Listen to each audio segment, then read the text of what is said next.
మనిషికి మనిషి మోసం చేస్తున్నాడు. 84 లక్షల జీవరాశుల్లో ఏ జీవరాశి మనిషికి మోసం చేయట్లే.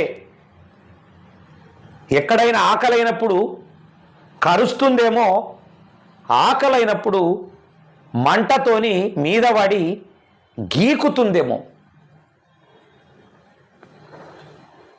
కానీ ఏ జీవరాశి మానవుడికి మోసం చేయలే. మనిషి మనిషిని మోసం చేసుకుంటున్నాడు. రాజకీయ నాయకులు ప్రత్యేకంగా రాష్ట్రంలో 90 నుంచి 100% ఉన్నటువంటి ప్రజలను మోసం చేసుకుంటూ వస్తున్నారు, దగా చేసుకుంటూ వస్తున్నారు, కుట్రలు చేస్తున్నారు, కుతంత్రాలు చేస్తున్నారు. వాళ్లకు తుపాకులు కొనడానికి డబ్బులు మీరే ఇస్తున్నారు ప్రజలారా. వాళ్లకు కారులో తిరగటానికి డబ్బులు మీరే ఇస్తున్నారు. వాళ్ళు ఏసీలో పడుకోవటానికి డబ్బులు మీరే ఇస్తున్నారు. అబద్ధాలను మీకు చెప్పటానికి కూడా వాళ్లకు డబ్బులు ఇచ్చి